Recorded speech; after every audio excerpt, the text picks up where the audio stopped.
Hello everyone, this is Prosenjit and welcome you all to my YouTube channel as well as my Facebook page. Today I'm going to explain one of the most beautiful poems of class 10, Amanda, CBSE and SEBA.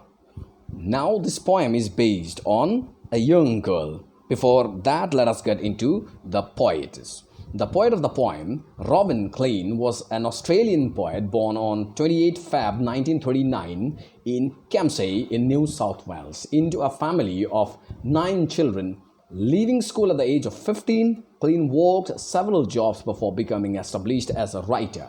Having her first story published at the age of 16, she would go on to write more than 40 books, including Hating Alison, Ashley, adapted into a feature film English movie that starring Delta Goodrem in 2005.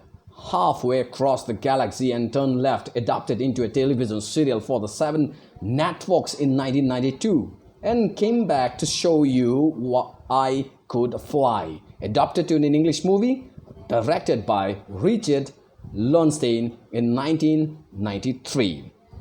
This poem is about a young teenage girl, whereas the age of the particular girl is not mentioned, and the command is understood. The command which is used in the poem can be understood that somewhere a mother figure is instructing her daughter, whereas it is not mentioned in the poem.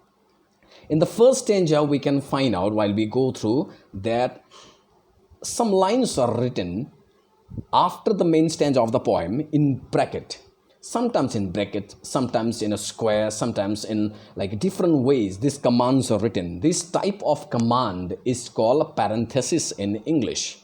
Sometimes the poet used these parentheses to express the afterthought of the line, which is the main part of the poem.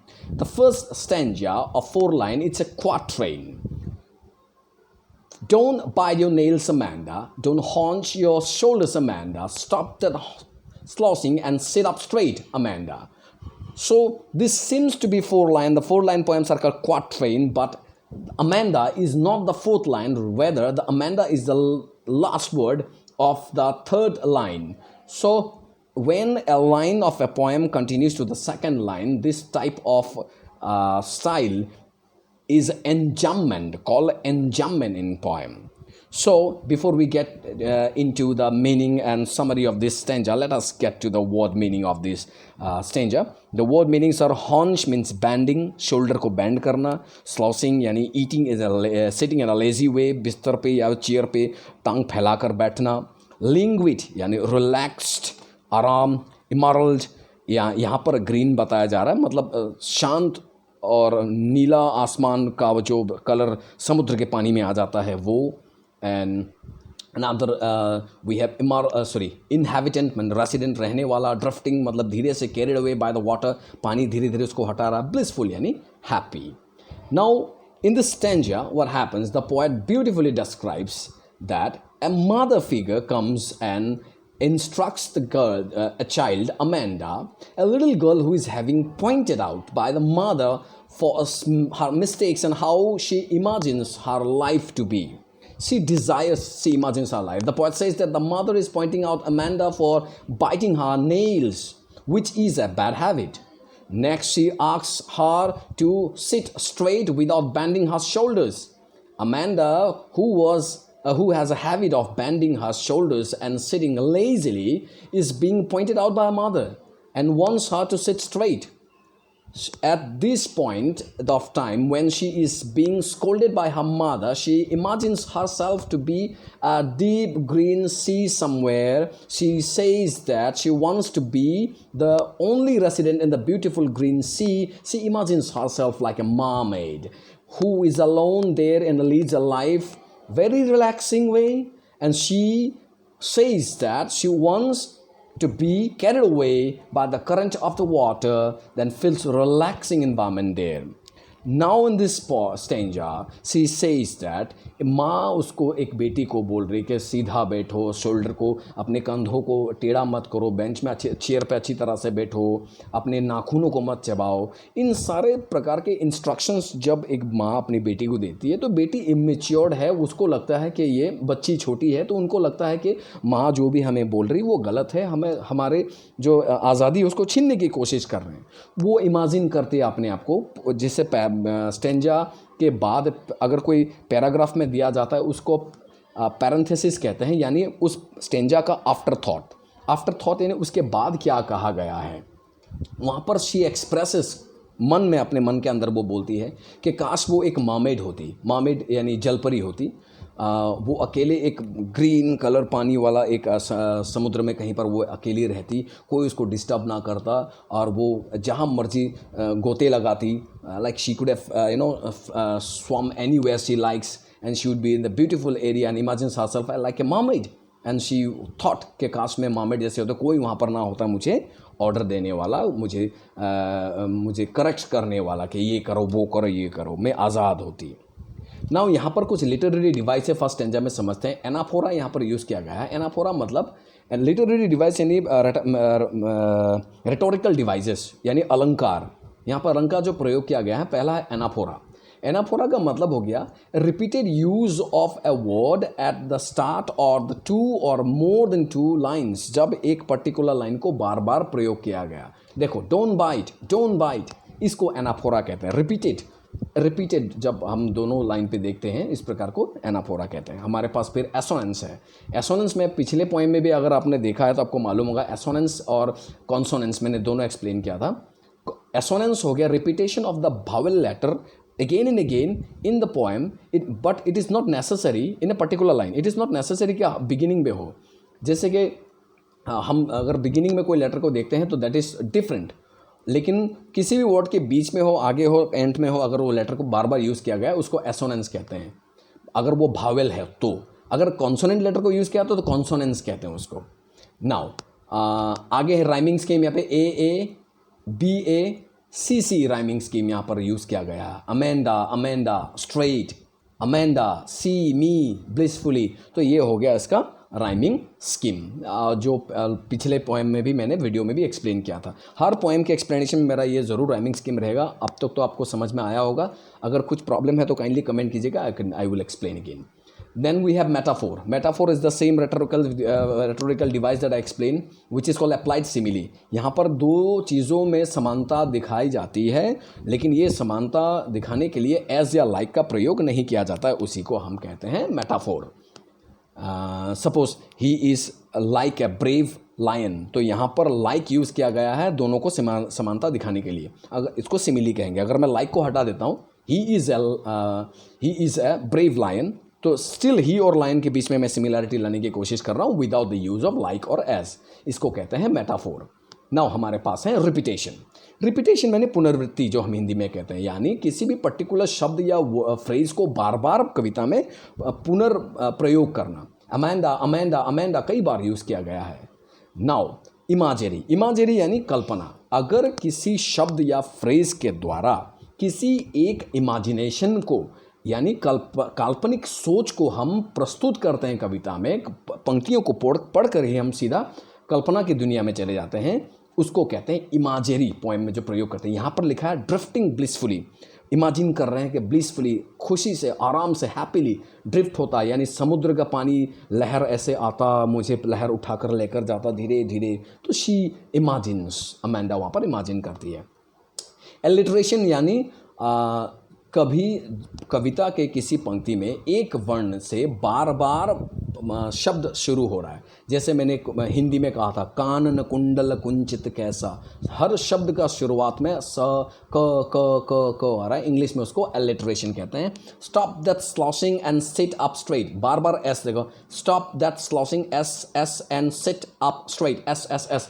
जब इस प्रकार कविता में use की जाती है उसको हम कहते हैं एलिटरेशन। देन इल्यूजन है। इल्यूजन यानी एक प्रकार के मामेड को हम as well as non imaginary creature, एक इमेजिनेशन हम क्रिएट करते हैं जो समझाने की कोशिश कर रहे हैं through imagination is the real picture को हम समझने की कोशिश करते हैं। वो एक मरमेड को यानी जलपरी जैसे कोई होती नहीं है, सिर्फ कहानियों में होती है, परियों की कहानियों में तो ये हमारे मरमेड के स्टोरीज़ में होती है, कार्टून्स में होते हैं। तो हमें भी, आपको भी पता है साइंटिफिकली, और अभी तक ऐसा कोई प्रूव नहीं हुआ कि मरमेड है। तो इस प्रकार के क्रिएचर को जब हम लोग यूज़ करते हैं, इमेजिनरी क्रिएचर, इसको यहाँ पर इल्यूजन कहते हैं। Now moving forward we have next stanza is about Did you finish your homework, Amanda? Did you tidy your room, Amanda? I thought I told you to clean your shoes, Amanda. इन सभी lines में एक command नज़र आता है। क्या तुमने अपना homework किया, अमेंडा? क्या अपने कमरा साफ़ किया तुमने? मैंने कहा था जूते साफ़ करो, मैंने कहा था, किया? जब इस प्रकार की लाइन वो सुनती है, कमांडिंग लाइन्स वो सुनती है, she felt herself very helpless and she said के काश में एक ऑर्फन होती। ऑर्फन यानी जिनके माता पिता नहीं होते, अनाथ। काश में एक ऑर्फन होती, सड़कों में घूमती, कोई मुझे बोलने वाला कोई ना होता। सो लाइक पहले हम वर्ड मीनिंग को समझते हैं, उसके बाद धीरे धीरे ऑर्फन तो चाइल्ड मालूम ही है। एंड हर्स्ट मतलब quiet and still place. Anaphora पहले मैंने बताया था, वही रिपीटेड आया है anaphora. And rhyming scheme again AABAEE, not DA, ये BA होगा, EE। Amanda shoes, Amanda street feet sweet, यानी हर लाइन के अंतिम वर्ण शब्द को देखो। एसोनेंस यानी repetition of the similar letter in a line, that should be vowel. अगर भावेल हुआ तो एसोनेंस, अगर कॉन्सोनेंट लेटर का बार बार प्रयोग किया गया तो उसको कहते हैं कॉन्सोनेंस। और अगर किसी एक वर्ण से शब्द स्टार्ट हो रहा तो उसको एलिट्रेशन कहते हैं। नाउ यहाँ पर thought, told, you, your, choose, यहाँ पे ओ का पूरा बाजार लगा दिया है। रिपीटेशन यानी पुनरावृत्ति। और freedom is sweet, freedom is sweet मतलब freedom is said to be sweet in taste, मतलब आज़ादी बहुत मज़ेदार है। सो इस स्टैंजा को हम समझते हैं। यहाँ पे the poet says that Amanda's mother is inquiring her about whether she has done her homework और not, and she also ask her if she has tidy up her room or not. Her mother made her recall that I told you to clean your shoes, I think, have you cleaned it? All these lines became very commanding and very painful for the young child of teenage.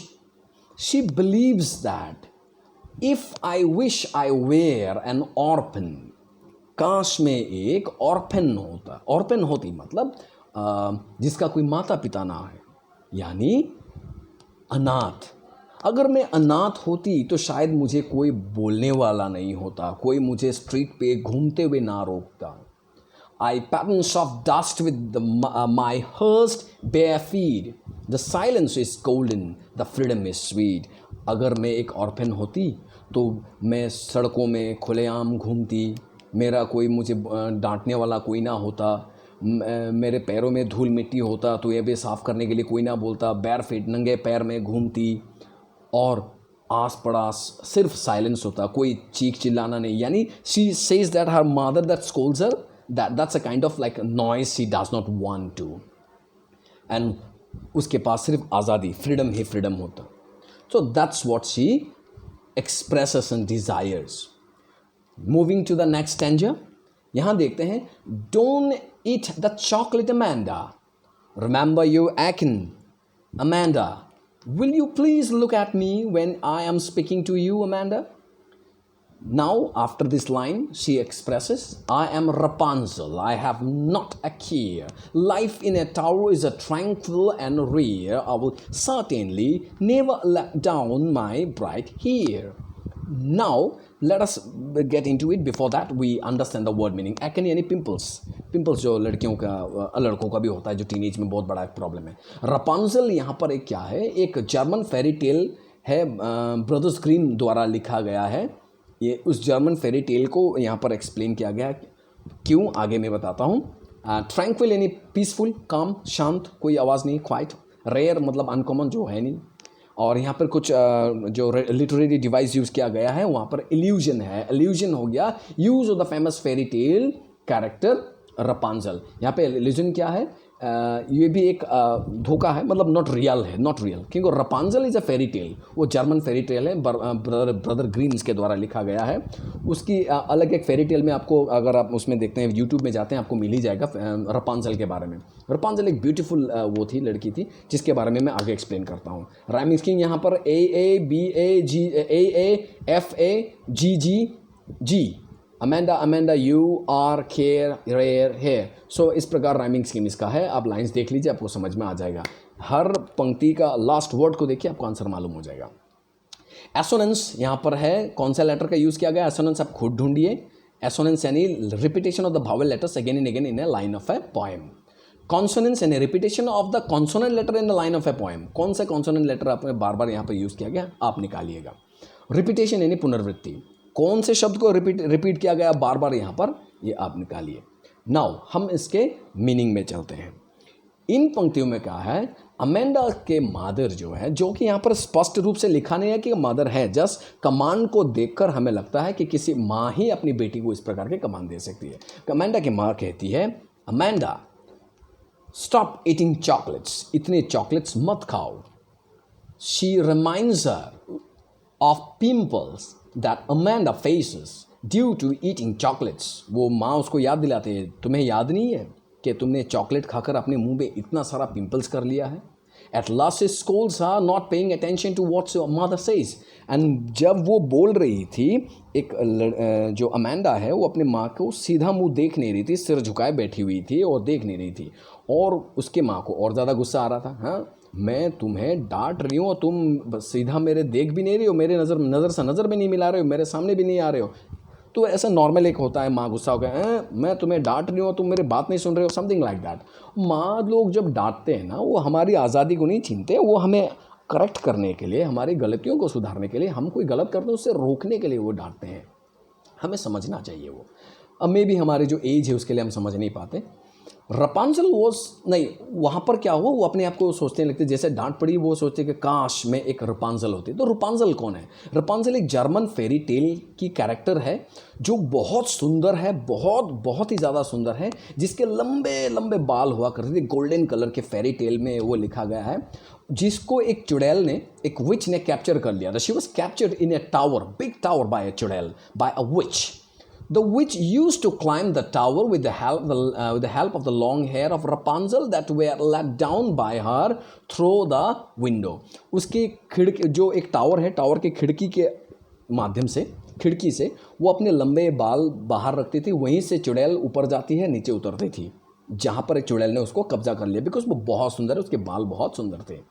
So Amanda wants to be रपांजल, वो सोचते कि वो एक रपांजल हो जाए, because she feels that her life in a tower will be peaceful and unusual. वो सोचते कि काश मैं एक रपांजल हो जाती, टावर में मैं अकेली होती, कोई मुझे तंग ना करता, चुड़ैल तो आती तो क्या हो जाता।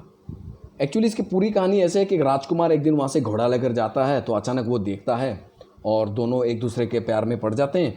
तो रपांजल के वही बाल पकड़ के वो ऊपर जाता है और रपांजल को छुड़ाकर वो चला जाता है। तो she confirms that herself that she will never let the hair down to anyone so that nobody could come to her in the tower। वो बोलती भी है कि मैं कभी अपने बाल को नीचे नहीं फेंकूंगी ताकि कोई भी ऊपर ना आ सके और मैं हमेशा यहाँ पर अकेली रह सकूँ। दैट मीन्स हर स्टेंजा में हमने एक ही बात समझने की हमने समझा कि बार बार अमेंडा जो है ये बोलना चाहती है कि वो अकेली रहना चाहती है, कोई उसको डिस्टर्ब ना करे, कोई उसको गाली ना दे, कोई उसको उस पर गुस्सा ना दिखाए, कोई उसको ना रोके ना टोके, वो घूमती रहे, मर्मेड की तरह घूमे, अनाथों की तरह घूमे, या फिर रपांजल की तरह एक ब्यूटीफुल टावर में बैठी रहे सुंदर होकर, काश मुझे कोई बोलने वाला ना हो। तो these all are her desires. एक इमेच्योर छोटे बच्चे की ये जो डिज़ायर है, जो टीनेज बच्चे ऐसे नॉर्मली माँ बाप के डांट पर अपने आप को वो ऐसे सोच लेते हैं, एक प्रकार के आफ्टर थॉट यहाँ पे एक्सप्लेन बहुत सुंदर से किया गया है। Moving to the next stanza, stop that sulking at once Amanda, you always so moody Amanda, anyone would think that I nagged at you Amanda. माँ बोल रही है वो स्टॉप द सल्किंग, इस प्रकार का सल्किंग मतलब, चलो पहले हम वर्ड मीनिंग को समझ लेते हैं। Be a kind of moody, होते हैं ना बच्चे थोड़ा नखरे वाला, नखरा दिखाना, मतलब नखरा टाइप ऑफ बच्चा, और मूडी अनस्टेबल है, कभी खुश, कभी अचानक गुस्सा, कभी ये नाराज़, कभी वो, ऐसे हो जाने वाले। नैग्ड यानी हैरस करना, एक प्रकार का फिजिकली भी पकड़ लो या फिर गाली देकर, धत धुत करके जो हम गाली देकर बच्चों को थोड़ा डराते हैं। लिटरेरी डिवाइस, यहाँ पर एलिट्रेशन का प्रयोग क्या है? Alliteration and repetition beginning of any beginning of sentence in a poem. Every word begins, most of the words, 2 and more than 2 words begin with a similar letter. 2 या 2 से ज़्यादा शब्द एक ही लेटर से शुरू हो रहा है। स्टॉप दैट सल्किंग, एस का रिपीटेशन हो रहा है, तो इसको कहते हैं हम लोग एलिट्रेशन। याद रखना, एलिट्रेशन यानी वो लेटर बिगिनिंग में होना पड़ेगा, जबकि एसोनेंट कॉन्सोनेंट्स को कहीं पर भी यूज़ कर सकते हैं हम लोग, शब्द के बीच में भी। रिपीटेशन यानी पुनर्वृत्ति, यहाँ पर दोबारा पुनर्वृत्ति किस चीज़ का हुआ है? अमेंडा का। और राइमिंग स्कीम यहाँ पे AAHA का राइमिंग स्कीम आया है। नाउ अभी हम समझते हैं इसका मीनिंग। अमेंडा के मदर उसको वार्न करती है that behaving in a very odd manner, तुम इतने ऑड मैनर्स में क्यों बिहेव कर रहे हो? She asks her to stop being in a bad mood. Moreover, she blames her of having such an unstable mood. She also scolds her by saying that her behavior will one day make people think that Amanda was constantly being harassed by her mother. जिस प्रकार के तुम्हारे behaviour है, एक दिन लोग कहीं ये ना सोच ले कि बिकॉज ऑफ मी मैं तुम्हें हैरस करते करते तुम इस प्रकार के मूडी बच्चे बन गए हो, जबकि मैं तुम्हें हैरस नहीं कर रही हूँ। कभी कभार माँ बाबा जो होते हैं वो हम छोटे बच्चों को करेक्ट करने के चक्कर में कुछ हम ज़्यादा डांट देते हैं, तो हमें ध्यान नहीं रहता। हमें दोनों साइड से ख्याल रखना चाहिए, एक माँ को भी पिता को भी। डांटते वक्त कितना डांटना चाहिए, कितना प्यार करना चाहिए, उसके हिसाब से अगर हम मेंटेन करके चलते हैं तो बच्चे इस उम्र में क्या होता है, उनको इतना मैच्योरिटी नहीं होती, वो गलती करने का बहुत चांसेस बढ़ जाता है। बहुत सारे केसेस मैंने प्रैक्टिकल लाइफ में, मेरे 17 साल के लंबी टीचिंग में मैंने देखा है इस प्रकार के केसेस। बच्चों, आजकल के बच्चे थोड़ा ज़्यादा ही मूडी है, सच्ची में मूडी है। इनके डिमांड के हिसाब से माँ बाबा को चलना पड़ रहा है, ये थोड़ा गलत है। दोनों साइड से स्ट्रिक्ट होना ज़रूरी है। माता पिता को भी समझना चाहिए कि कितने लेवल तक हमें स्ट्रिक्ट होना चाहिए, कहाँ तक कितना, क्योंकि मेंटली जब हम शब्द प्रयोग करते हैं, किसी गाली उली देकर बच्चों को करेक्ट करने की कोशिश करते हैं, तो उसका मेंटली प्रभाव पड़ता है। हाँ, आप स्ट्रिक्ट होइए, लेकिन शब्द का प्रयोग ख्याल रखिए, कौन सा शब्द आप प्रयोग कर रहे हो और तरीका क्या है। बार बार एहसास दिलाइए कि वो गलती कर रहा है, गलती का सही ये है, लेकिन गलती का मतलब ये नहीं कि उसको मार दो, खून कर दो। खून तो नहीं, जस्ट मतलब उसको पूरा इग्नोर नहीं करना चाहिए। हाँ, लेकिन गाली देने का या फिर उसको डांटने का तरीका इतना स्ट्रांग होना चाहिए कि बच्चे को एहसास हो कि मुझे ये गलती नहीं करनी चाहिए। और जो गलती से माता पिता रोक रहे हैं, obviously they love you, that's why they do it.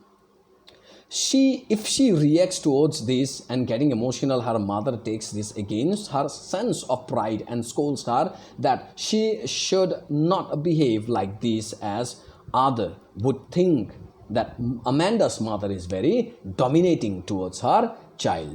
तो अमेंडा की मदर डोमिनेटिंग हो जाएगी। So here we come to an end of this beautiful poem. I hope you people have liked and understood it. If you have understood, please do like and share and subscribe to my channel. And if you have any questions, please do comment. And this poem tells us that how we should understand the psychology of the young child, as well as the mothers and our parents need also we should understand. As a child, हमें अपने माँ बाबा को भी समझना चाहिए कि वो हमारे अच्छे के लिए, हमारे टीचर्स जो हमारे अच्छे के लिए हमें डांटते हैं, हमें सही राह पे ले जाते हैं। तो बच्चों को भी समझना चाहिए, माँ बाप और टीचर आपके करियर को बनाने के लिए स्ट्रिक्ट होते हैं, और माँ बाबा को भी ये ध्यान देना चाहिए कि रिज़ल्ट इतना भी मत भागना चाहिए रिज़ल्ट के पीछे कि बच्चे डर के मारे गलती ना कर ले। Thank you very much for giving your time. Have a nice day.